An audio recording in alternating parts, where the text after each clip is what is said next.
الحمد للہ رب العالمین والصلاة والسلام علی سید الانبیاء والمرسلین قال اللہ تعالی وتبارک فی القرآن المجید والفرقان الحمید بسم اللہ الرحمن الرحیم تلک الرسل فضلنا بعضهم على بعض منهم من کلم اللہ ورفع بعضهم درجات صدق اللہ مولانا العظیم صدق رسولہ النبی الکریم الرؤوف الرحیم اللہم نور قلوبنا بالقرآن وزین اخلاقنا بالقرآن وادخلنا الجنة بالقرآن ونجنا من النار بالقرآن قال اللہ تعالی وتبارک فی شان حبیبہ مخبرا وآمرا ان اللہ وملائکتہ یصلون علی النبی یا ایہا الذین آمنوا صلوا علیہ وسلموا تسلیما الصلاة والسلام علیک یا رسول اللہ وعلی آلک واصحابک یا محبوب اللہ الصلاة والسلام علیک یا نبی الرحمہ وعلی آلک واصحابک یا رسول الملاحم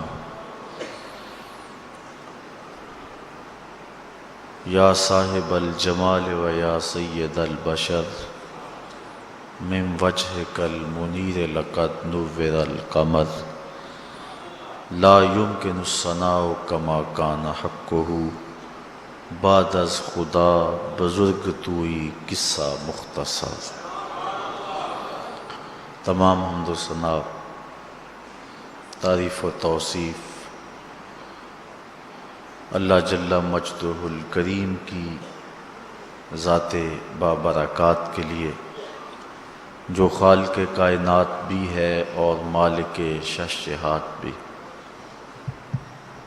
اللہ جل وعلا کی حمد و ثنا کے بعد حضور نبی اکرم شفیع امم رسول محتشم نبی مکرم اللہ کے پیارے امت کے سہارے رب کے محبوب دانائے غیوب مالک رقاب امم فخر عرب و عجم والی کون و مکان سیاہ لا مکان سید انس و جاں سرور لالا رخاں نیر تاباں سر نشین مہوشاں ماہ خوباں شہنشاہ حسینہ تتمہ دوراں سر خیل زہرہ جمالاں جلوہ صبح ازل نور ذات لم یزل باعث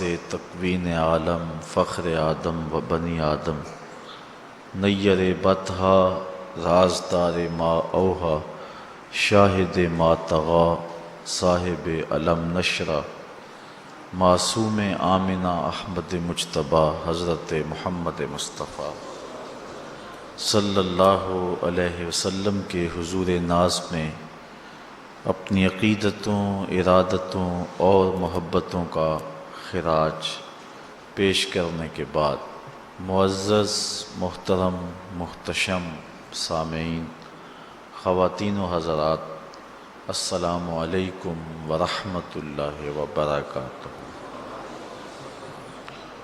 حضور ختمی المرتبت صلی اللہ علیہ وآلہ وسلم کی عظمت و رفعت کے عنوان سے آج کچھ باتیں آپ کے گوش گزار کرنے کی کوشش کروں گا۔ اللہ تعالیٰ میری زبان پہ کلمۃ الحق جاری فرمائے۔ تیسرے پارے سے چند کلمات آپ کے سامنے تلاوت کیے ہیں۔ اللہ تعالیٰ جل شانہ ارشاد فرماتا ہے تلک الرسل فضلنا بعضهم علی بعض، یہ رسول ہیں کہ ہم نے ایک کو دوسرے پر فضیلت دی۔ منہم من کلم اللہ، ان میں سے کوئی ایسا بھی ہے جس سے اللہ نے کلام کیا۔ وَرَفَعَ بَعْضَهُمْ دَرَجَاتٍ، اور کوئی ایسا بھی ہے جو درجوں میں سب سے بڑھ گیا۔ کوئی فلک تے رہ یار گیا، کوئی جا سدرہ تے ہار گیا، ایک کالیاں زلفاں والا سی جڑا عرش تو بھی لنگ پار گیا۔ جہاں تک حضور کی عظمت و رفعت کو بیان کرنے کا معاملہ ہے، میں کیا کوئی بھی اس پہ قادر نہیں ہے، کسی میں ہمت نہیں ہے کہ وہ یہ دعویٰ کرے کہ میں اس عنوان کا حق ادا کر سکتا ہوں۔ لیکن اس کے باوجود ہر بندہ کوشش کرتا ہے کہ میں حضور کے مدح خانوں میں، حضور کے ثنا خانوں میں اپنا نام لکھوا لوں۔ ابن تیمیہ نے لکھا ہے کہ حضور علیہ السلام کی مدح و ستائش اور تعظیم و توقیر کا بیان کرنا یہ دین قائم کرنے کے مترادف ہے، اور اگر یہ وظیفہ اور یہ کام رہ گیا تو سمجھ لو دین گر گیا۔ جس دین میں حضور کی عظمتوں کا بیان نہیں ہے وہ دین ہی نہیں ہے۔ ہمارے ساتھ جو ظلم ہوا وہ یہ ہوا، اقبال کے بقول عہد ما راز ما بیگانہ کرد، از جمال مصطفیٰ بیگانہ کرد۔ ہمارے عہد نے ہمیں ہم سے دور کر دیا، اس لیے کہ ہمیں حضور کے جمال سے دور کر دیا۔ امت حضور کی دہلیز پہ رہے تو سر بلندی ملتی ہے۔ علامہ اقبال نے اپنا سارا فلسفہ 2 لفظوں میں نچوڑ دیا، کی محمد سے وفا تو نے تو ہم تیرے ہیں، یہ جہاں چیز ہے کیا لوح و قلم تیرے۔ تو یہ ایک اہم فریضہ ہے جس کو امت کے ہر اس شخص نے ادا کیا جس کو دین کی سمجھ ہے۔ حضور علیہ السلام کی مدح و ستائش، حضور کی تعریف و توصیف۔ گو ہر شخص یہ جانتا ہے کہ یہ میرے بس کا روگ نہیں ہے۔ حضرت حسان بن ثابت رضی اللہ تعالی عنہ کہتے ہیں، ما ان مدحت محمدم بمقالتی لیکن مدحت مقالتی بمحمدی۔ لوگوں میں اپنے شعروں سے حضور کی مدح نہیں کرتا، بلکہ جب حضور کا نام لیتا ہوں میرے شعروں میں حسن آ جاتا، میرے شعروں میں مٹھاس آ جاتی ہے، میرے شعروں میں جمال پیدا ہو جاتا ہے۔ تو کوئی اس کی طاقت نہیں رکھتا۔ حضرت عمر بن عاص رضی اللہ تعالی عنہ سے ایک طویل روایت مروی ہے جس کے اندر وہ اپنا قصہ اور حضور کے ساتھ وابستگی کی کہانی سناتے ہیں۔ اس کے 2 لفظ سنیے، وہ فرماتے ہیں لو سئل تو ان آصفہ ما اتقت، آپ فرماتے اگر تم مجھے پوچھو نا کہ حضور کے وصف بیان کرو تو میں کہوں گا میرے میں طاقت ہی نہیں ہے، میرے میں ہمت ہی نہیں ہے۔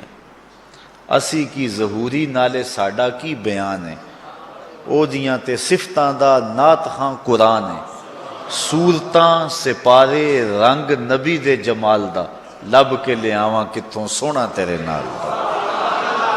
کسی میں یہ ہمت ہی نہیں ہے۔ میں اور آپ حیثیت ہی کیا رکھتے ہیں؟ اس امت کا سب سے بڑا شخص نبیوں کے بعد حضرت ابو بکر صدیق رضی اللہ تعالی عنہ، ان سے حضور نے ایک دن فرمایا یا ابا بکر لم یعرفنی حقیقتاً غیر ربی، دو ٹوک فرما دیا، ابو بکر سن لو میری حقیقت کو میرے رب کے علاوہ کوئی بھی نہیں جانتا، کوئی پہنچ سکتا ہی نہیں ہے۔ اللہ اکبر۔ کتاب کا نام ہے النبراس، یہ علامہ سعد الدین تفتازانی علیہ رحمہ کی مصنفہ شرح عقائد نصفیہ کی تشریح ہے، جو علامہ عبدالعزیز فرہاروی رحمۃ اللہ تعالی علیہ نے تصنیف کی ہے۔ شرح عقائد نصفیہ ہمارے درس نظامی میں داخل ہے، اور اتنی دیر تک عالم نہیں بنتا جب تک شرح عقائد نہیں پڑھ لیتا۔ اہل تشیع کے علاوہ جتنے بھی مکاتب فکر ہیں وہ شرح عقائد نصفیہ کو سبقاً پڑھتے ہیں۔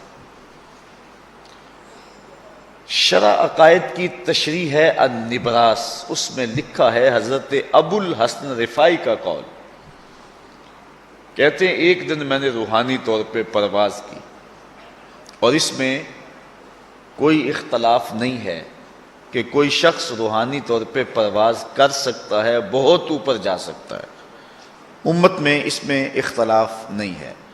تو کہتے میں نے روحانی طور پہ پرواز کی حتی صعدت فی الفوقانیات، یہاں تک کہ میں بہت اونچا چلا گیا، ایک عرش آیا، دوسرا عرش آیا، تیسرا عرش آیا، حتیٰ کہ میں 7 لاکھ عرش عبور کر گیا۔ عرش ایک نہیں ہے، عرش کئی ہیں۔ عرش عالم امر اور عالم امکان کے اندر عالم برزخ ہے۔ جب اللہ تعالیٰ دنیا پہ اپنی کوئی تجلی ڈالنا چاہتا ہے تو پہلے عرش پہ ڈالتا ہے، تجلیات الہیہ عرش سے چھن کے پھر دنیا پہ آتی ہیں، اگر ڈائریکٹ آ جائیں تو کوئی تاب ہی نہ لا سکے۔ یہی بہتر ہے کہ وہ پردے میں روح پوش رہے، وہ اگر پردہ اٹھا دے تو کسے ہوش رہے۔ تو عرش عالم برزخ ہے، اور عرش ایک نہیں ہے، عرش کئی ہیں۔ تو حضرت ابو الحسن رفاعی کہتے ہیں میں نے روحانی طور پہ پرواز کی حتی صعدت فی الفوقانیات، یہاں تک کہ میں فوقانیات میں چلا گیا، 7 لاکھ عرش عبور کیے۔ پھر آواز آئی ابو الحسن رفاعی کدھر آ رہے ہیں؟ تو میں نے عرض کی مالک معراج کی رات جس عرش کی چھاتی پہ میرے محبوب کے قدم لگے تھے، میں اس عرش کی تلاش میں نکلا ہوں۔ نہ سفر بشرط مال ہے، نہ طلب بقید سوال ہے، فقط ایک سیری ذوق کو میں بھٹک رہا ہوں کہاں کہاں۔ میرے دل کی یہ خلوتیں کئی بار سج کے اجڑ گئیں، مجھے بارہا یہ گما ہوا تم آ رہے ہو کشاں کشاں۔ کہا میں تو اس عرش کی تلاش میں ہوں کہ معراج کی رات جس عرش کی چھاتی پہ میرے محبوب کے قدم لگے تھے۔ کہتے جب میں نے یہ کہا تو آواز آئی ارجع لا وصول لک، ابو الحسن رفاعی پلٹ جاؤ، تم کروڑوں سال بھی پرواز کرو، جس عرش کی چھاتی پہ میرے محبوب کے قدم آئے ہیں تم کیا تمہارا خیال بھی نہیں پہنچ سکتا۔ یارو جس نبی کے قدم اتنے اونچے ہیں اس نبی کا سر کتنا اونچا ہوگا۔ مولوی کا تو دماغ خراب ہو گیا کہ ترازو گاڑ کے بیٹھ گیا، اور اس کو تول رہا ہے جس کو تولا نہیں جا سکتا، اس کو ناپ رہا ہے جس کو ناپا نہیں جا سکتا، جو عقل و خرد فہم و ادراک کے زاویوں سے برا ہے، کوئی حد ہے ان کے عروج کی؟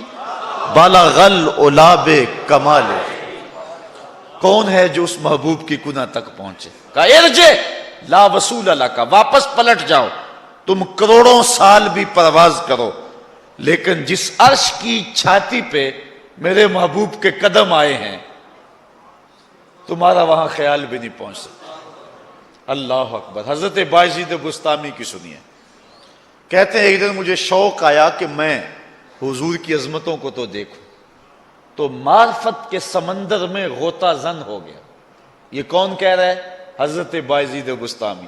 بایزید بسطامی کسی معمولی شخص کا نام نہیں ہے۔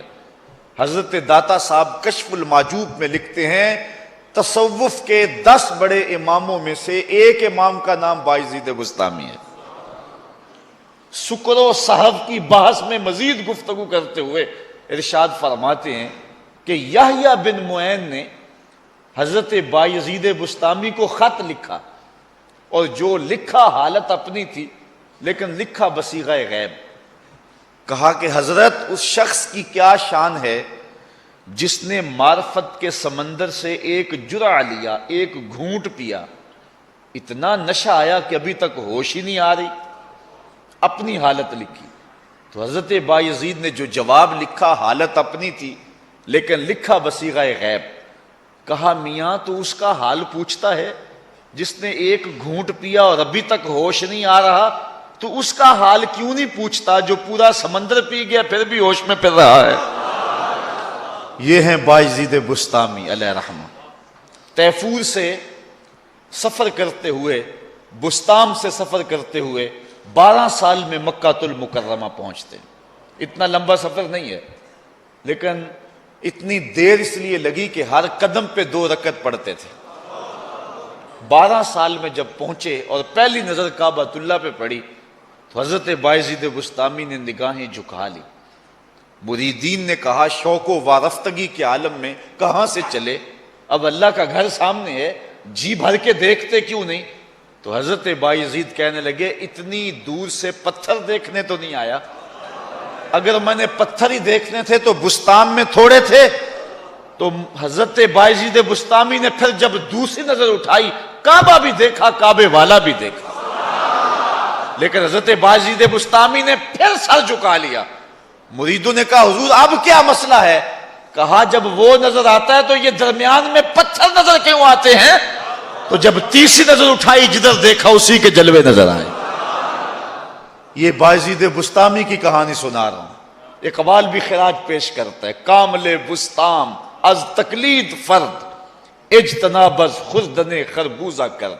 ساری زندگی خربوزہ نہیں کھایا حضرت بایزید نے کہ سنت سے خربوزہ کھانا تو ثابت ہے، کھانے کے طریقے کی وضاحت نہیں ملتی. حضور نے توڑ کے کھایا ہے یا کاٹ کے کھایا ہے؟ توڑ کے کھانے لگتے خیال آتا کہیں کاٹ کے نہ کھایا ہو، کاٹ کے کھانے لگتے خیال آتا کہیں توڑ کے نہ کھایا ہو. اس ڈر سے کہ کہیں سنت رسول کی مخالفت لازم نہ آ جائے ساری زندگی خربوزہ ہی نہیں کھایا. اقبال کہتا ہے لوگوں جانتے ہو بایزید کو یہ مرتبہ اور یہ شان و شوکت کیسے ملی کہ وہ سلطان العارفین بنے؟ کہا کامل بسطام از تقلید فرد اجتناب از خوردن خربوزہ کرد. وہ حضور کی اطاعت کا یہ جذبہ تھا جس نے بایزید کو کہاں سے اٹھا کے کہاں تک پہنچا دیا. یہ ہے مرتبہ حضرت بایزید بسطامی کا. اللہ اکبر. ان کے مناقب بہت سارے ہیں. حضرت بایزید بسطامی کی یہ روحانی پرواز ہے. کہتے ہیں ایک دن مجھے شوق ہوا کہ میں حضور کی عظمت دیکھوں تو معرفت کے سمندر میں غوطہ لگایا. جہاں میری حد ہو رہی تھی، جہاں میری منتہائی پرواز تھی، جہاں میں ختم ہو رہا تھا، جہاں میری والناس تھی اور آقا کریم کی بھی الف لام میم تھی، جہاں میں ختم ہو رہا تھا اور مصطفیٰ بھی شروع ہو رہے تھے. فائزہ بینی و بینہا الف و حجاب من نور. میرے نقطہ انجام اور ادھر نقطہ آغاز کے درمیان 1000 نور کا پردہ آ گیا. لو دنو تو خطوتاً لہ ترک تو، اگر میں ایک قدم بھی آگے بڑھتا تو جل کے راکھ ہو جاتا. جس نبی کے قدم اتنے اونچے ہیں اس نبی کا سر کتنا اونچا ہوگا. اللہ اکبر. یہ ہیں حضرت بایزید بسطامی. تو کون حضور کی عظمت کو بیان کرے؟ حضرت امام بوصیری علیہ رحمہ فرماتے ہیں دا مدعته النصارى فی نبیہم وحکم بما شئت مدحا فیہ وحتکمی. فرمایا جو نصارہ نے اپنے نبی کے بارے میں کہا وہ نہ کہنا، انہیں خدا کہہ دیا، ابن اللہ کہہ دیا. جو عیسائیوں نے اپنے نبی کے بارے میں کہا بس وہ نہ کہنا. کہا حضور کی شان میں پھر جو کہہ سکتا ہے کہہ دے، اور تو جو کہے گا حضور اس سے بھی اونچے ہیں. حضرت شاہ ولی اللہ محدث دہلوی رحمت اللہ تعالی علیہ فرماتے ہیں کہ آپ کے مادے کی آخری حالت عجز ہے. جو حضور کی مدح کرتا ہے تو اس کی آخری حالت کیا ہے؟ عجز. وہ کہتا ہے میری بس، میں نہیں پہنچ سکتا. آپ جانتے ہیں غالب وہ حسن کا نقشہ کھینچنے میں ماہر ہے. بلکہ اللہ نے اس کو جو تغزل میں ملکہ دیا ہے وہ کم ہی کسی کو حصہ ملا، اور اسے اپنے بیانوں، اپنی گفتگو اور اپنی شاعری پہ ناز بھی تھا۔ خود کہتا ہے ذکر اس پری وش کا پھر بیاں اپنا تھا، بن گیا رقیب آخر جو رازداں اپنا تھا، آگہی دام شنیدن جس قدر چاہے بچا، مدعا انکا ہے اپنے عالم تقریر کا، چاہیے اچھوں کو جتنا چاہیے، یہ اگر چاہیں تو پھر کیا چاہیے، چاہتے ہو خوب روحوں کو اسد آپ کی صورت تو دیکھا چاہیے، بات کرنے کا ڈھب بھی ہے، اسلوب بھی ہے، شاعری کا جمال بھی ہے، تغزل کا حسن بھی ہے، لیکن جب کہا گیا نا لکھ حضور کی ثنا تو قلم پھینک دیتا ہے اور کہتا ہے غالب ثنائے خواجہ بیزداں گذاشتے ہیں، کہاں ذات پاک مرتبہ دان محمد است۔ کہا غالب میں کیسے لکھوں جب جانتا نہیں تو لکھوں کیسے، جو خدا جانتا ہے محبوب کی مدح بھی وہی کر سکتا ہے۔ تو یہاں مادح کی، مدح کرنے والے کی آخری حد یہ ہے کہ وہ کہتا ہے میری بس، لا یمکن الثناء کما کان حقہ، بعد از خدا بزرگ توئی قصہ مختصر۔ ہم نے اپنے بڑوں سے سنا ہے ایک اللہ ہی ان سے بڑا ہے۔ اللہ اکبر۔ تو کسی کے اندر ہمت نہیں ہے کہ حضور علیہ السلام کی عظمتوں کا ادراک کر سکے۔ ابن حاج علیہ رحمہ فرماتے ہیں حضور جس شہر میں رہتے تھے، شہر مدینہ، کہتے ہیں شہر مدینہ کی عظمتوں کی حد نہیں ہے یار، جن جگہوں پہ اور جن خاک کے ذروں پہ حضور کے قدم لگے تو اس کی مدح اس شہر کی بیان نہیں ہو سکتی، پھر محمد عربی کی عظمتوں کو کون بیان کر سکتا؟ لیکن اس کے باوجود ہر بندہ یہ سعادت سمجھتا ہے کہ میں حضور کی مدح کروں۔ وہ کیوں؟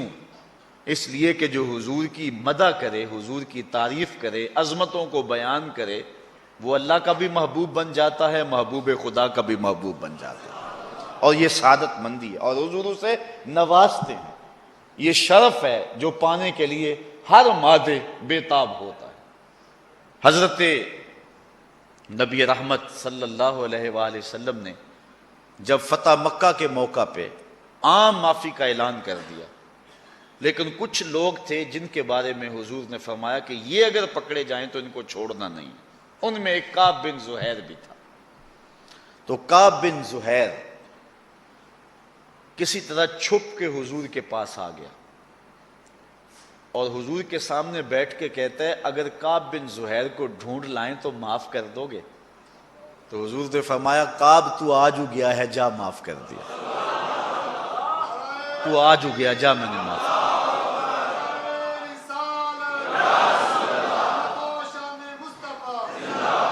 تو جو کعب تھا اب حضرت کعب بنا۔ عرض کی حضور اس زبان سے آپ کی حجب کہا کرتا تھا، اب اجازت ہو تو آپ کی نعت پڑھنا چاہتا ہوں۔ حضور نے فرمایا کعب ذرا ٹھہرو، ممبر بچھا لینے دو۔ ممبر بچھ گیا، حضرت کعب ممبر پہ بیٹھ گئے اور انہوں نے اپنا مشہور قصیدہ پڑھا بانت سعاد، اور جب اس شعر پہ پہنچے ان الرسول لنور یستضاء بہ مہند، ان الرسول لنور، بغیر کسی شک کے، بغیر کسی شبہ کے اللہ کے رسول نور ہیں۔ یستضاء بہ، ایسا نور جس سے پورا زمانہ چمک رہا ہے۔ مہند من سیوف اللہ مسلول، یہ اللہ کی تنی ہوئی تلوار ہے۔ اللہ اکبر۔ شاید اعلیٰ حضرت اسی کا ترجمہ کیا ہے، چمک تجھ سے پاتے ہیں سب پانے والے، میرا دل بھی چمکا دے۔ حضرت کعب بن زہیر نے جب یہ شعر پڑھا نا تو روایات میں آتا ہے حضور نے اپنی چادر اتار کے حضرت کعب بن زہیر پہ پھینک دی، پھر ساری زندگی اس چادر کو حضرت کعب نے اپنے سینے سے لگائے رکھا۔ حضرت امیر معاویہ رضی اللہ تعالی عنہ نے حضرت کعب سے کہا 10,000 درہم لے لو، یہ چادر دے دو۔ اس دور میں 10,000 درہم کتنی قیمت بنتی ہے؟ کہا یہ نہیں میں دے سکتا۔ اور جب حضرت کعب بن زہیر کا انتقال ہوا تو حضرت امیر معاویہ رضی اللہ تعالیٰ عنہ نے 20,000 درہم کے اندر اس چادر کو ان کے خاندان سے خریدا، اور پھر جب بھی کوئی بادشاہ تخت نشین ہوا کرتا تھا تو اعزاز یہ تھا کہ وہ چادر اڑا کرتا تھا۔ ایک اور صحابی ہیں حضرت نابغہ جادی رضی اللہ تعالی عنہ، بڑی طویل عمر پائی ہے۔ انہوں نے حضور کی شان میں لب کھولے اور شعر کہے اور کہتے گئے، حتیٰ کہ 200 شعر حضور کی شان میں کہے، 200 اشعار حضور کی شان میں کہے۔ پھر آقا کریم علیہ السلام نے ان کے لیے دعا دی۔ اب دعا کے لفظ سنیے۔ حضور نے کہا لا یفدد اللہ فاکا، اللہ تیرے منہ کی مہر نہ توڑے، اللہ تیرے منہ کی مہر نہ توڑے۔ آپ کی عمر 100 سال سے زیادہ ہو گئی تھی لیکن دانت سلامت تھے۔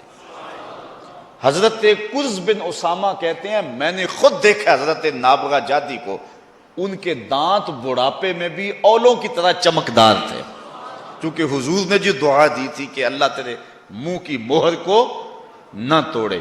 حضرت حسان بن ثابت رضی اللہ تعالی عنہ حضور کی مدح کیا کرتے تھے، حضور کی تعریف کیا کرتے تھے، عظمتوں کا بیان کیا کرتے تھے، اور آقا کریم ان کو دعا دیتے اللہم ایدہ بروح القدس، اے اللہ روح القدس سے ان کی مدد فرما۔ اللہ اکبر۔ تو صاحبو یہ اعزاز ہے، یہ ہماری تکریم ہے کہ ہم اس سعادت مندی کو حاصل کریں، اور آج اسی عنوان سے جو ہے ہم نے یہ بزم سجائی۔ گو ممکن نہیں ہے لیکن سعادتوں کو حاصل کرنے کے لیے آج ہم یہاں جمع ہوئے ہیں۔ میں آپ کے سامنے حضور کی عظمتوں پر مشتمل 4-5 احادیث رکھنا چاہوں گا اور آپ کی توجہ اس کی طرف مبذول کرنا چاہوں گا۔ حضور علیہ الصلوۃ والسلام ہماری مدح و ستائش کے اور ہمارے بیان کے محتاج نہیں ہیں، بلکہ حضور کا تو نام ہی ایسا ہے، جب زبان سے نام لو تو حضور کی مدح ہو جاتے۔ محمد کا معنی ہے الذی یحمد حمدا بعد حمد، محمد وہ ہوتا ہے جس کی بار بار تعریف کی جائے۔ اچھا، کافروں نے کہا کہ یار عجیب بات ہے، تم محمد بھی کہتے ہو اور عیب بھی لگاتے ہو، محمد تو ہوتا ہی وہ ہے جس کی بار بار تعریف ہو، اور تم ساتھ یہ لفظ بھی بولتے ہو، ساتھ برا بلا بھی کہتے ہو۔ ایک کام کرو نا، اہل لغت ہو، یا تو لفظ محمد کہنا چھوڑ دو یا عیب لگانا چھوڑ دو۔ انہوں نے کہا کہ عیب لگانا تو نہیں چھوڑیں گے، چلو ہم لفظ محمد آج کے بعد نہیں بولیں گے۔ اپنے طور پہ نام بدل کے مزمم کہنا شروع کر دیا۔ مزمم کا معاذ اللہ معنی بار بار مذمت کیا گیا۔ کسی نے سنا حضور کی خدمت میں حاضر ہوا، مکی دور تھا، مسلمان انتہائی کمزور تھے، آ کے کہا حضور وہ مزمم کہہ کے گالیاں دے رہے ہیں۔ تو حضور علیہ الصلوۃ والسلام نے فرمایا آپ نے دیکھا نا اللہ نے قریش کے منہ کو کس طرح موڑ دیا، یشتمون مزمما ویلعنون مزمما وانا محمد، کہا وہ کسی مزمم کو گالیاں دے رہے ہیں، میرے رب نے مجھے محمد بنایا۔ وہ کسی مزمم کو برا بھلا کہہ رہے ہیں لیکن میرے رب نے تو مجھ کو محمد بنایا۔ تو حضور کا نام ہی ایسا ہے، اگر کوئی اور لفظ نہ بھی بولے، نام ہی لے حضور کا، اللہ اکبر، حضور کا نام ہی لے تو یہ حضور کی مدح و ستائش ہے اور حضور کی عظمتوں کا بیان ہے۔ حضور نبی رحمت صلی اللہ علیہ وسلم نے اپنی مدح خود فرمائی اور اپنی عظمتوں کا بیان صحابہ کے سامنے رکھا۔ حضور نے ارشاد فرمایا ان اللہ اصطفیٰ کنانہ من ولد اسماعیل واصطفیٰ قریش من کنانہ واصطفیٰ من قریش بنی ہاشم واصطفانی من بنی ہاشم، اللہ نے ساری اولاد آدم سے کنانہ کو منتخب فرمایا، پھر کنانہ سے اللہ تعالیٰ جل شانہ نے قریش کا انتخاب کیا، اور قریش سے بنو ہاشم کا انتخاب کیا، اور فرمایا اللہ نے بنو ہاشم سے محمد کا انتخاب کیا، میرا انتخاب کیا۔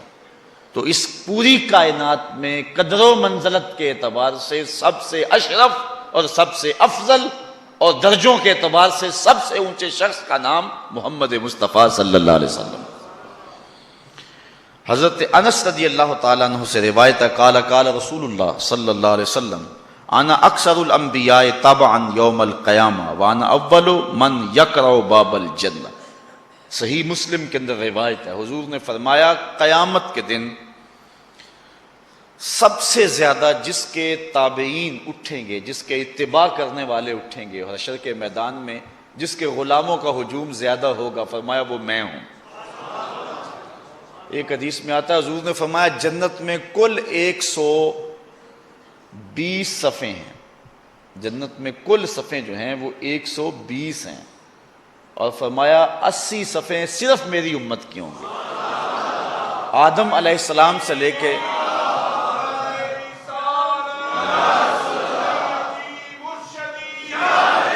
آدم علیہ السلام سے لے کر حضرت عیسیٰ علیہ السلام تک 1,00,000 کئی ہزار نبیوں کی امتیں صرف 40 صفوں میں کھڑی ہوں گی، اور فرمایا میرے اکیلے کی امت 80 صفوں میں کھڑی ہوگی۔ یہ حضور علیہ السلام کا اعزاز ہے، اور اسی لیے حضور نے فرمایا کہ میری امت میں اضافہ کرو، چاہے کچے بچے سے ہی کیوں نہ ہو، تاکہ کل قیامت کے دن کثرت امت کی وجہ سے میں نبیوں میں فخر کروں گا۔ تو فرمایا قیامت کے دن اپنے ماننے والوں کے اعتبار سے میں نبیوں میں سب سے اول ہوں اور کثرت سے ہوں۔ وَأَنَا أَوَّلُ مَنْ يَقْرَعُ بَابَ الْجَنَّةِ، جو سب سے پہلے جنت کا دروازہ کھٹکھٹائے گا وہ بھی میں ہی ہوں۔ سب سے پہلے حضور جنت کا دروازہ کھٹکائیں گے، حضور کے پیچھے امت ہوگی۔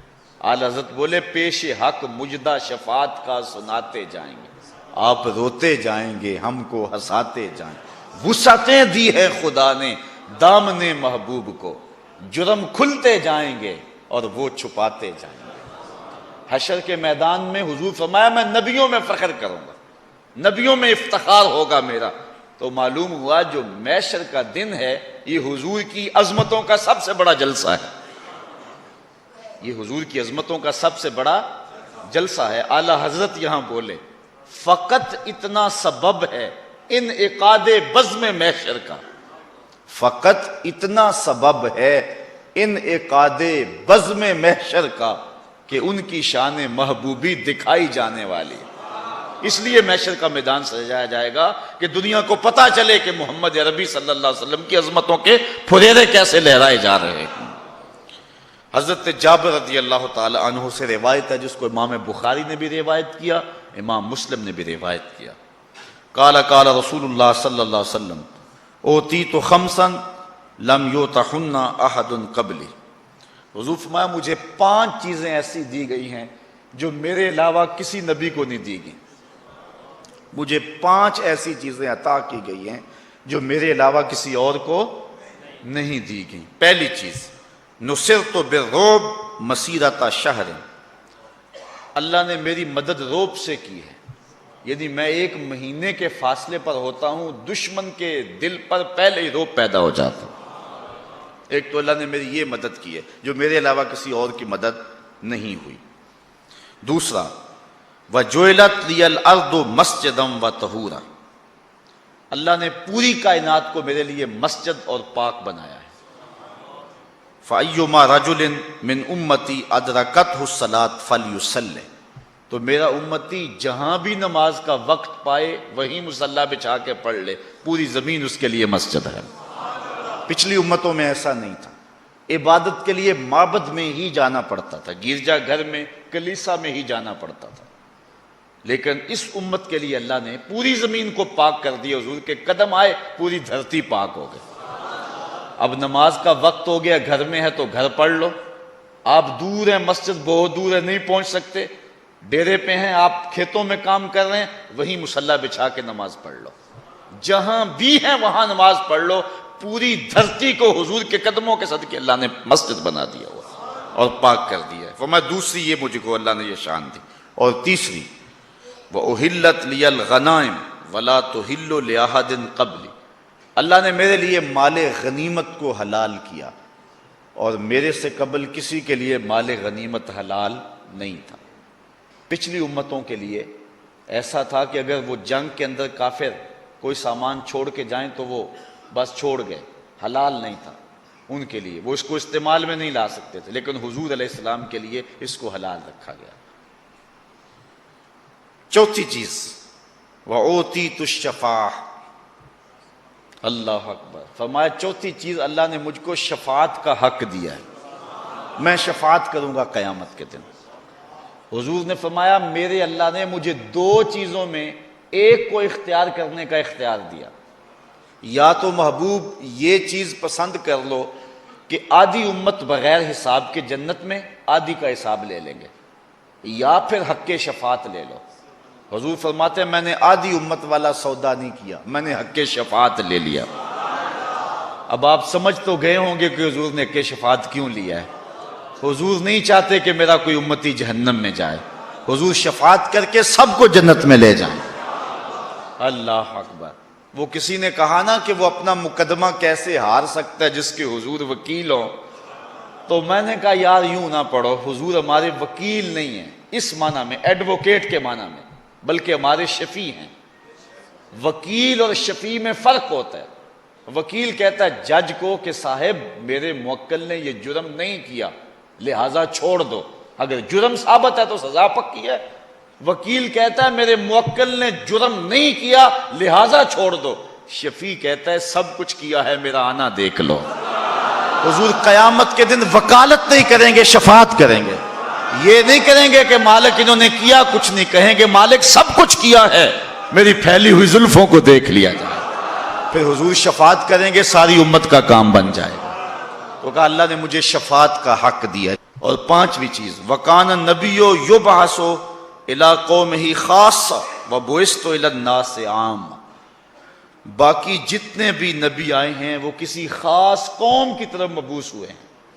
کوئی شہر مدین کی طرف آیا، کوئی قوم عاد کی طرف آیا، کوئی قوم سمود کی طرف آیا، کوئی کسی مخصوص قوم کی طرف آیا۔ نبی مخصوص قوموں، مخصوص شہروں کی طرف مبعوث ہوتے رہے، لیکن فرمایا اللہ نے مجھ کو پوری کائنات کے لیے، عام طور پہ اسود و احمر کے لیے، مجھے قیامت تک آنے والی مخلوقات کے لیے مبعوث کر کے بھیجا۔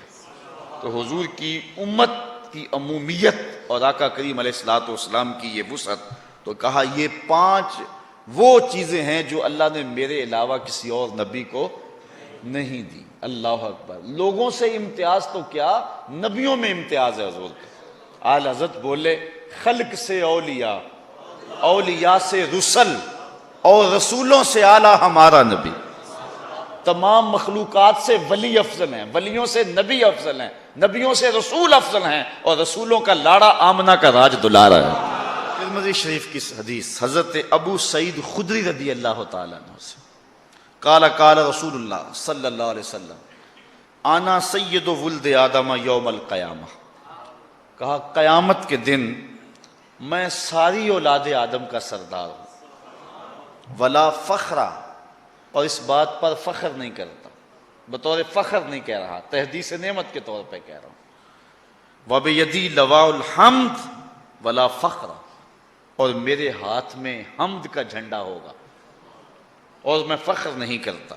وَمَا مِن نَبِيٍّ يَوْمَئِذٍ آدَمَ وَمَنْ سَوَاهُ إِلَّا تَحْتَ لِوَائِي، اور حضرت آدم علیہ السلام سے لے کر حضرت عیسیٰ تک جتنے نبی ہیں سارے میرے جھنڈے کے سائے تلے ہوں گے۔ وَلَا فَخْرَ، لیکن میں فخر نہیں کرتا۔ وَأَنَا أَوَّلُ مَنْ تَنشَقُّ عَنْهُ الْأَرْضُ وَلَا فَخْرَ، اور میں وہ شخص ہوں کہ جس کی سب سے پہلے قبر کشادہ ہوگی اور سب سے پہلے قبر سے باہر میں جلوہ فراز ہوں گا۔ وَلَا فَخْرَ، اور میں فخر نہیں کرتا۔ اچھا، اس پر صرف ایک نقطہ آپ کے سامنے رکھنا ہے جس کو ملا علی قاری علیہ رحمہ نے اس حدیث کی تشریح میں لکھا۔ حضور فرمایا سارے نبی میرے جھنڈے کے سائے تلے ہوں گے، لیکن میں اس پہ فخر نہیں کرتا۔ تو ملا علی قاری فرماتے ہیں بات تو فخر والی ہے، کرتے کیوں نہیں؟ حضرت آدم ابو البشر، انسانیت کا نقطہ آغاز، مسجود الملائک، جھنڈے کے سائے تلے کھڑے ہوں، بات فخر والی ہے کہ نہیں؟ نبی جھنڈے کے سائے تلے کھڑے ہوں، فخر والی بات ہے کہ نہیں؟ ایک زمانہ تھا کہ مجھے ایک شخص نے کہا کہ میری والدہ انتقال کر گئی، تو چہلم کا ختم ہے تو میں چاہوں گا کہ آپ آئیں اور خطاب کریں۔ چونکہ سفر 3-4 گھنٹے کا ہے، میں نے معذرت چاہی، مصروفیات بھی بہت ساری تھی، تو اس نے اصرار کیا لیکن میں نہ مانا۔ تو اس نے کہا کہ میں ایک بات آپ کو بتاتا ہوں، پھر آپ رہ نہیں سکتے، ضرور آئیں گے۔ میں نے کہا بتائیے۔ تو کہنے لگا کہ میرے والدہ کی تقریب ختم چہلم کے اندر بڑے نامور لوگ آ رہے ہیں، اور ان میں ایک ایٹمی سائنسدان بھی آ رہے ہیں جن کو دیکھنے کا مجھے بھی شوق تھا۔ تو میں آرزو میں وہاں چلا گیا، تو میں جا کے اس شخص کو دیکھا کہ اس کے پاؤں زمین پہ نہیں لگ رہے تھے، حالانکہ ختم تھا ماں کا، اور ماں چلی جائے تو جہان اجڑ جاتا ہے، لیکن خوشی سے اس کے زمین پر پاؤں نہیں لگ رہے تھے کہ اعلیٰ فوجی اور سول حکام میرے گھر میں ہیں، اور ایک عالی نسب سائنسدان جس پہ ناز ہے وطن کو، وہ بھی میرے گھر کے اندر مہمان آیا ہوا ہے۔ تو وہ اس بات پہ ناز کرتا تھا، اور میں بھی جب گفتگو کرتا تھا تو میں بھی ناز کرتا تھا، یار جس کے گھر میں ایک ایٹمی سائنسدان آئے اس کا تو قد جو ہے وہ اونچا ہو جائے اور تو فخر کرے، تو جس کے جھنڈے کے سائے تلے نبی کھڑے ہوں وہ فخر کیوں نہ کرے؟ لیکن فرمایا ولا فخر، میں فخر نہیں کرتا۔ ملا علی قاری کہتے ہیں حضرت آدم جھنڈے کے سائے تلے کھڑے ہیں، بات تو فخر والی ہے نا، کہا ولا فخر، میں فخر نہیں کرتا۔ حضرت ابراہیم اللہ کا جلیل القدر نبی، جلتی ہوئی آگ کے شعلوں میں ہنس کے بات کرنے والا، بیٹے کی گردن پہ چھری رکھ دینے والا، رب کی رضا کے لیے جھنڈے کے سائے تلے کھڑا ہو، بات فخر والی ہے کہ نہیں ہے؟ سرے طور خدا سے ہم کلام ہونے والا کلیم اللہ، ہاتھ میں عصا ہے، سر پہ امامہ ہے، فرعون کا دربار ہے، اللہ کا نبی کھڑا ہو کے تبلیغ فرما رہا ہے۔ حضرت موسیٰ جھنڈے کے سائے تلے کھڑے ہوں، بات فخر والی ہے کہ نہیں ہے؟ ماں کی گود میں اپنی نبوت کا اعلان کرنے والا، انی عبد اللہ آتانی الکتاب وجعلنی نبیا، حضرت عیسیٰ بن باپ کے پیدا ہونے والے، روح اللہ جھنڈے کے سائے تلے کھڑے ہوں، بات فخر والی ہے کہ نہیں ہے؟ ماہ خوباں شہنشاہ حسینہ، جس کے چراغے حسن سے پورا مصر چمک اٹھا، جناب یوسف جھنڈے کے سائے تلے کھڑے ہوں، بات فخر والی ہے کہ نہیں ہے؟ کہا ولا فخر، میں نہیں کرتا۔ ٹھنڈ پڑ جائے گی آپ کو، جو ملا علی نے جواب دیا۔ اللہ اکبر، آپ مجھے پتا بڑی دور دور سے آئے ہیں اور چند لمحے قبل بارش بھی برسی ہے اور آپ نیند چھوڑ کے آئے ہیں، لیکن سب کچھ بھول جائے گا اس ایک بات پر، اور آپ کا دل میرے سے پہلے ہی بڑا پیار کرتا ہے اور بھی پیار کرے گا، اور حضور کا محب ہوتا ہی وہ ہے جس کو حضور کی شان سن کے ٹھنڈ پڑے۔ حضرت شیخ مہدی الفاسی فرماتے ہیں حضور کی عظمتیں سن کر جس شخص کے کلیجے میں ٹھنڈ نہیں نہ پڑتی، اس کے سینے میں دھڑکنے والا دل کسی مومن کا دل ہی نہیں ہے۔ یہ ہو ہی نہیں سکتا کہ حضور کا ذکر ہو ٹھنڈ نہ پڑے۔ روح رقص کرتی ہے جب کسی کے لبوں پہ نام محمد آتا ہے۔ اللہ اکبر۔ ملا علی قاری فرماتے ہیں کہ یار بات تو فخر والی ہے، نبی جھنڈے کے سائے تلے کھڑے ہیں، ماہ خوباں شہنشاہ حسینہ جناب یوسف جھنڈے کے سائے تلے کھڑا، حضرت ابراہیم جھنڈے کے سائے تلے کھڑے، حضرت نوح علیہ السلام آدم ثانی جھنڈے کے سائے تلے کھڑے، بات تو فخر والی ہے، کرتے کیوں نہیں؟ کہا ولا فخر، میں نہیں کرتا۔ کہا جب بات فخر والی ہے تو کرتے کیوں نہیں؟ تو اس کے جواب میں لکھتے ہیں حضور فخر کیوں کریں؟ یہ تو نبیوں کے لیے فخر کی بات ہے کہ حضور کے جھنڈے کا سایہ مل گیا۔ کہا میں فخر کیوں کروں، یہ فخر کریں، انہیں میرے جھنڈے کا سایہ مل گیا ہے۔ فخر کا دل میں دریچہ باز کرنا چاہیے، اس شعر کو سمجھ لیں اور لطف لیں۔ فخر کا دل میں دریچہ باز کرنا چاہیے، جن کا تو آقا ہے ان کو ناز کرنا چاہیے، جن کا تو آقا ہے ان کو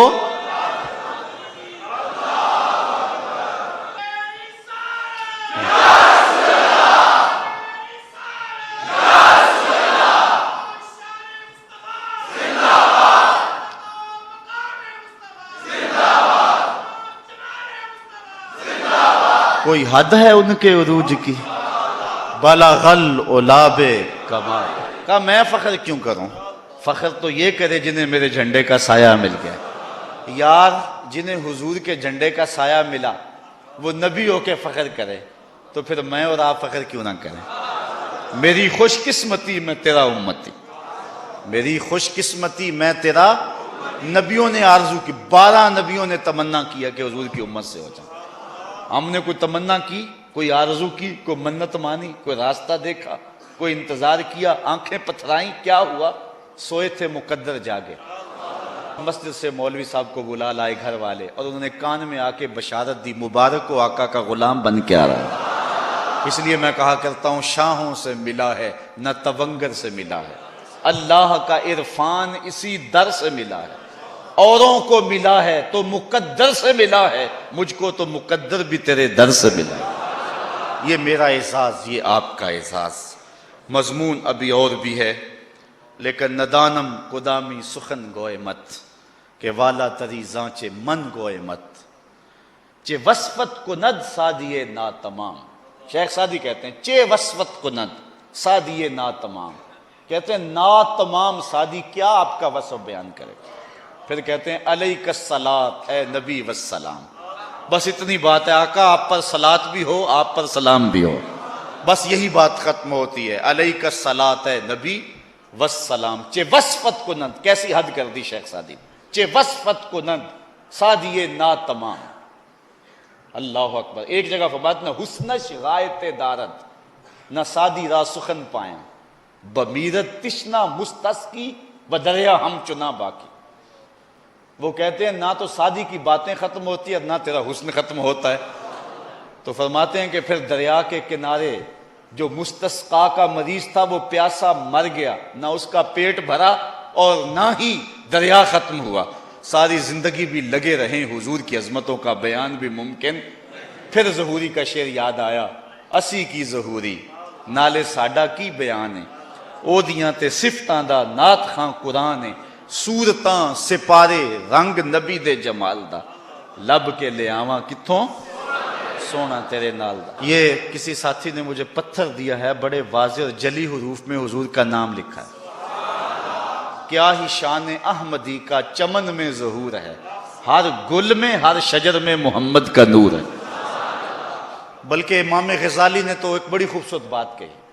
آپ فرماتے ہیں پوری کائنات اسی نام کا مظہر ہے، اسی نام کا چرچا. فرماتے ہیں انسان اپنی صورت کو دیکھے، الراسو مدور کل میم، سر میم کی طرح گول ہے، والیدان کل ہا، دونوں ہاتھ ہا کی طرح ہے، والبطن کل میم ثانی، پیٹ دوسرے میم کی طرح ہے، والرجلان کل دال، ٹانگیں دال کی طرح ہیں.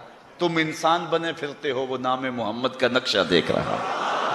کہتے آؤ اپنی نماز کو دیکھو، القیام کل الف، نماز کے اندر جو قیام ہے یہ الف کی طرح ہے، والرکوع کل ہا، رکوع ہا کی طرح ہے، والسجدہ تو کل میم، سجدہ میم کی طرح ہے، والتشہد کل دال، تشہد دال کی طرح ہے. تم نماز پڑھ رہے ہو، وہ نام احمد کا نقشہ دیکھ رہا ہے.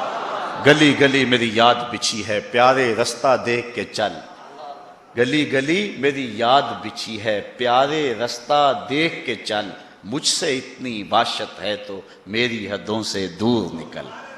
کبھی کہیں نام نظر آتا، کبھی کہیں نام نظر آتا ہے. اسی نام کے چرچے ہیں، اسی کے پھریرے لہرائیں گے اور اسی کی برکتیں. یہ نام کوئی کام بگڑنے نہیں دیتا، یہ نام کوئی کام بگڑنے نہیں دیتا، بگڑے بھی بنا دیتا ہے نام محمد صلی اللہ علیہ وسلم.